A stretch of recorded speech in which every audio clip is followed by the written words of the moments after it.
ఏర్పడి మరి నేటికి 11 సంవత్సరాలు అంటే ఏర్పడి ఒక అపాయింటెడ్ డేట్గా మరి రాష్ట్ర ఆవిర్భావ దినోత్సవం 11వ దినోత్సవాన్ని చాలా గొప్పగా వైభవంగా మన తెలంగాణ భవన్లో మన పార్టీ ఆఫీస్లో పెద్దలు మల్సునాచారి గారు జెండా ఆవిష్కరిస్తూ అదేవిధంగా పార్టీ జెండా ఆవిష్కరించినటువంటి మన మిత్రులు హరీష్ గారు వేదికను అలంకరించినటువంటి పెద్దలందరికీ పేరు పేరున నా నమస్కారాలు.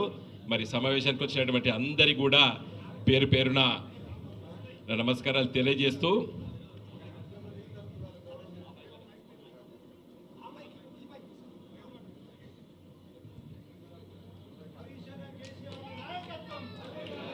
హలో హలో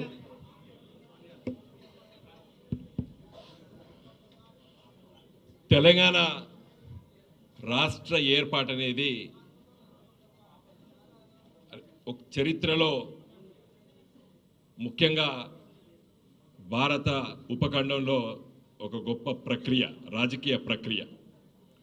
2001లో గులాబీ జెండా ఆవిష్కరించినప్పుడు పెద్దలు కేసీఆర్ గారు ఆవిష్కరించే సందర్భంలో మరి కొంతమంది మిత్రులం ఆ రోజు ఎందుకు తెలంగాణ, దేనికోసం తెలంగాణ, తెలంగాణ ఉద్యమము దేనికోసం అనే దానిపైన లోతుగా దాదాపు ఒక సంవత్సరాల కాలం పాటు పరిశీలించి ఆలోచించి తెలంగాణ రాష్ట్ర ప్రక్రియ 1969లో చాలా గొప్ప ఉద్యమం వచ్చి 360 మంది విద్యార్థులు బలిదానమైనరు. తెలంగాణ ప్రజలు చాలా గొప్పగా పార్లమెంట్ సభ్యుల్ని గెలిపించిండ్రు, పార్లమెంటుకు పంపించిండ్రు తెలంగాణ ప్రజలు. అయినా తెలంగాణ రాష్ట్రం రాలేదు. కాబట్టి ఆపవే రామరామ్ గారు ఎందుకు, ఎట్లా, ఏ విధంగా సాధించాలనే దానిపైన మన నాయకుడు కేసీఆర్ గారి ఆలోచన విధానం. నేను చెప్తున్నాను, చాలామంది కొంతమంది వ్యక్తులు గొప్ప నాయకుల పేరు ఆలోచన విధానం అంటారు కదా. నేను ఈరోజు చెప్పదలుచుకున్న కేసీఆర్ గారి ఆలోచన విధానమే ఈరోజు తెలంగాణను సాధించింది. పెద్దలకు అందరికీ తెలుసు ఏ విధంగా తెలంగాణ రావాలి అనేది లోతుగా పరిశీలించి రాజ్యాంగంలో ఉన్నటువంటి ఆర్టికల్ 3లో ఉన్నటువంటి పొందపరిచినటువంటి ఒక గొప్ప సందేశాన్ని ఆకలింపు చేసుకొని ఈ గులాబీ జెండా పుట్టింది. తెలంగాణ రాష్ట్ర సమితిని ఆవిష్కరించిన తెల్లారే పత్రికలు ప్రముఖంగా రాసినాయి, ఇది వచ్చేది కాదు, సచ్చేది కాదని. ఇది రాజకీయ పబ్బం కొరకు కొంతమంది నాయకులు రాజకీయ అవసరాల కోసం, పదవుల కోసం తెలంగాణ ఉద్యమం అని చెప్పి కూడా కించపరిచింది. ఆనాటి ముఖ్యమంత్రి చంద్రబాబు నాయుడు, ఆనాటి శాసనసభలో ప్రతిపక్ష నాయకుడు YS Rajasekhara Reddy, Congress party, Telugu Desam party ఇది వచ్చేది కాదు, సచ్చేది కాదన్నాం. కానీ నాయకుడు, మన నాయకుడు కేసీఆర్ గారి నాయకత్వాన కష్టపడి తెలంగాణ ఉద్యమం, నేను ఇక్కడ మీకు అందరికీ వివరించదలుచుకోలేదు, కానీ ఒకసారి నెమరు వేసుకోవాలి. ఎందుకంటే కొత్త తరం వచ్చింది, నెమరు వేసుకోవాలి. ఆషామాషిగా రాలేదు తెలంగాణ. తెలంగాణ రాష్ట్ర ఉద్యమం లోపట వారి ఆలోచన విధానం నేను మళ్ళీ నొక్కి చెప్పదలుచుకున్నాను. మావో ఆలోచన విధానం అని చెప్పి నక్సలైట్లు ఉద్యమించారు, గాంధీ ఆలోచన విధానం అని చెప్పి స్వాతంత్ర ఉద్యమం అన్నారు. నేను చెప్తున్నా తెలంగాణ రాష్ట్రానికి కేసీఆర్ గారి ఆలోచన విధానమే ఇవాళ తెలంగాణ వచ్చింది. తెలంగాణ వచ్చింది. నో బడీ ప్రిడిక్టెడ్ తెలంగాణ ఈ విధంగా వస్తుందని చెప్పి. మేము 5 ఎంపీల పోయినాం ఢిల్లీకి 2004లో. 32 రాజకీయ పార్టీల దగ్గరికి తిరిగినాం. తెలంగాణ కాంగ్రెస్ పార్టీ బిల్లు పెడితే రాలేదు. తెలంగాణ రాష్ట్ర సమితి ఉద్యమం ద్వారా ఢిల్లీలో 32 రాజకీయ పార్టీల దగ్గరికి మేము 5 ఎంపీలను తిరిగి ఆ రోజు ఒప్పించి ఆ ఉద్యమాన్ని ముందుకు తీసుకెళ్లి కేసీఆర్ గారి నాయకత్వాన తెలంగాణ రాష్ట్రాన్ని సాధించినాం. వచ్చిన తెలంగాణ 2014లో తెలంగాణ ప్రజలు ఈ పుట్టిన బిడ్డ మీ చేతిలో ఉండాలని చెప్పి మన నాయకుడు కేసీఆర్ గారి చేతిలో పెట్టిండ్రు. ఆ పుట్టిన బిడ్డను మనం 10 సంవత్సరాలు పెంచి పోషించడం పెద్ద అయింది. మనకందరూ తెలుసు, మనందరం కూడా చాలామంది తల్లిదండ్రులు ఉన్నాం ఇక్కడ.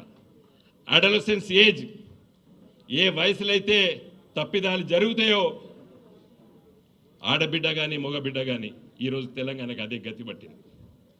ఎలా బిడ్డ, తెలంగాణ బిడ్డ మరి మంచి వాళ్ళ చేతుల్లో లేదు. ఏ బిడ్డ అయితే కేసీఆర్ గారు పాలు దాగిచ్చి చిన్నతనంలో చాలా బ్రహ్మాండంగా ఈ తెలంగాణ రాష్ట్రాన్ని అభివృద్ధి చేశాడు. 10 సంవత్సరాల తెలంగాణ ఇలా గొప్ప రాష్ట్రంగా ఎదిగింది. ఆర్థికంగా, సామాజికంగా అన్ని విధాలోపట ఒక గొప్ప రాష్ట్రంగా ఎదిగింది. పెద్దలు హరీష్ గారు, మసులాచారి గారు మాట్లాడినప్పుడు చాలా విషయాలు ప్రస్తావిస్తారు. ఇలా దేశంలో ఒక గొప్ప రాష్ట్రంగా తీర్చిదిద్దిన మనం ఈ రాష్ట్రాన్ని ఒక గొప్ప రాష్ట్రంగా ముందుకేసే సందర్భంలో ప్రజల నిర్ణయం, ప్రజాస్వామ్యం లోపట ఇలా అధికారాన్ని కాంగ్రెస్ పార్టీ రేవంత్ రెడ్డి గారు చేతిలో పెట్టారు.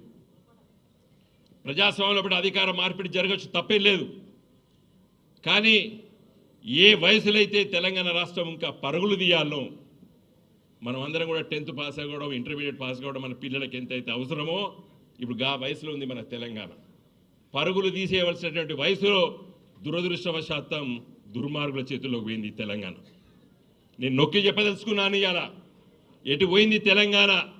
ఇలా అప్పుల తెలంగాణ అంటున్నాడు, తెలంగాణ నాశనమైందని చెప్తున్నాడు, దొంగలాగా చూస్తున్నారని చెప్తున్నాడు. ఈ విధంగా లేదు తెలంగాణ. హరీష్ గారు ఆర్థిక శాఖ మంత్రిగా పనిచేస్తున్నారు, అదేవిధంగా మన ఇరిగేషన్ శాఖ మంత్రి పనిచేస్తున్నారు. నేను ఈరోజు ఈ దినోత్సవం నాడు మిత్రుల్ని కోరుతున్నాను, క్లుప్తంగా అయినా తెలంగాణ రాష్ట్రం ఎంత గొప్ప అడుగులేసిందో వారు చెప్పాలని చెప్పి కూడా నేను వారిని కోరుతున్నాను. చెప్పచ్చు, వారు చెప్తే బాగుంటుంది. ఒక గొప్ప రాష్ట్రంగా దీన్ని తీర్చిదిద్దినాం. దురదృష్టవశాత్తు ఈరోజు రాష్ట్ర అవతరణ దినోత్సవం నాడు ఈ విధంగా మాట్లాడతానైతే నేను అనుకోలేదు. ఈ విధమైన పలుకులు ఈ విధంగా నా నోటి ద్వారా వస్తాయని చెప్పి నేను ఊహించలేదు. ఎందుకంటే తెలంగాణ 2001లో మేమందరం ఆలోచన చేసినప్పుడు సాధిస్తామని ఒక విశ్వాసాన్ని కలిగించుండు కేసీఆర్ గారు. గొప్ప రాష్ట్రంగా తీర్చిదిద్దుదాం అనుకున్నాం, ముందుకెళ్తున్నాము. ఈరోజు మనం చాలా ఇబ్బందులు పెడుతున్నారు, వాటన్నిటి కూడా ఛేదించుకుంటాం. నేను చెప్తున్నాను, చివరిగా ముగించే ముందు వాకిన్ ఇంటర్వ్యూస్ ఉంటాయి కొంతమందికి ఉద్యోగాల లోపల, కంపెనీ లోపల. మనది walk-in government, hours is walk-in government. మనది గవర్నమెంట్లో అడుగులు వేస్తున్నాం. కాబట్టి దయచేసి మిత్రులారా, ఇక్కడికి వచ్చినటువంటి పెద్దలు చాలామంది, వేదిక పైన చాలామంది మిత్రులు ఉన్నారు, మనం అందరం కూడా ఈరోజు మళ్ళీ ఒకసారి మనం శపథం చేద్దాం. వచ్చే 3 సంవత్సరాలు కష్టపడదాం. తెలంగాణ బిడ్డను మనం సాక్కోవాలి, మనం పెంచాలి, మన పెద్దకి చేయాలి. కాబట్టి ఈ రాష్ట్రాన్ని ఆ విధంగా తీర్చిదిద్దుకుందాం. విశ్వాసంతో ఉండండి, ధైర్యంతో ఉండండి.